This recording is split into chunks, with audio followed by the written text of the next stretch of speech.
Good morning everyone. গত মাসের 24 তারিখে আসছিলাম, আজকে এই মাসের 24 তারিখ, মানে মক্কার মদিনাতে আছি প্রায় 1 মাস, একদম 1 মাস হয়েছে, মানে 31 দিন। এখানে পুলিশেরা থাকে, খাওয়া দাওয়া করে। মনে হয় কালকে রাইতে খুব ভালো একটা পার্টি করছে। এখানে আমি বিরিয়ানি মিরানি দেখতেছি। তারপরে এদিকে কি পুডিং মুডিং টাইপের কিছু, মিষ্টি টাইপের কিছু, খুব ভালো একটা পার্টি করেছে তারা। বোঝা যাচ্ছে গুড লাইফ ফর কপস। এটা আমার হোটেল, কিন্তু হোটেলের রুমগুলো এত বাজে যে এখানে থাকলে অসুস্থ হয়ে যাই।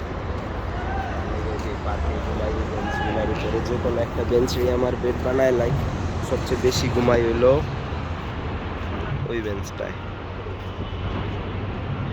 এখানে একটা, আমি এখন যে বেঞ্চটার উপরে বসে আছি, এখানে একটা ড্রাগেটিক টাইপের লোক থাকে। ড্রাগেটিক টাইপের লোকটা আজকে মনে হয় ওই জায়গায় ঘুমাইছে। যাই হোক, ভিডিওতে আমি আসলে এগুলো দেখাইতে চাই না। এগুলো ভিডিওতে দেখাইতে আমার এগুলোকে আমি রাইতের বেলা পার্কে ড্রাগেটিক টেনগুলোকে থাকি। আমি ওই যে সচিব মুচিব যে আমার গালি দিছিল, এরা টেকা টুকা খায়া এরা হজে যাওয়ার লেগে নাকি 15 লাখ টাকা ফি নেয়। আর হে নিজে কিন্তু ভালো হোটেলে থাকে, 5 স্টার হোটেলে থাকে। আর হালা একবেলাও নামাজ পড়ে না। আমি দেখি নামাজ পড়তে বাইরের সময় দেখি বয়ে আছে, নামাজ পড়তে আয়াও দেখি ওই লবিতে একই চেয়ারে বয়ে আছে। ওরে গালাগালি করে। যাই হোক, অনেকগুলো হজকর্মী নিয়োগ দিচ্ছে সরকার, ভালো, ওদের কর্মসংস্থান হচ্ছে। কিন্তু ওরা হজকর্মী নিয়োগ পায়া নিজেরা মনে করতেছে যে এক ধরনের ওরা সাম কাইন্ড অফ আল্লাহ খোলা, বললেও খারাপ লাগে, আল্লাহ খোদার লেভেলের লোক হয়ে গেছে না। কাউরে মানতে চায় না, কাউরে ইয়ে করতে চায় না। অসুচির কটা চামচা আছে, এরাও বলে অনেক টাকা পয়সা পাই আসছে।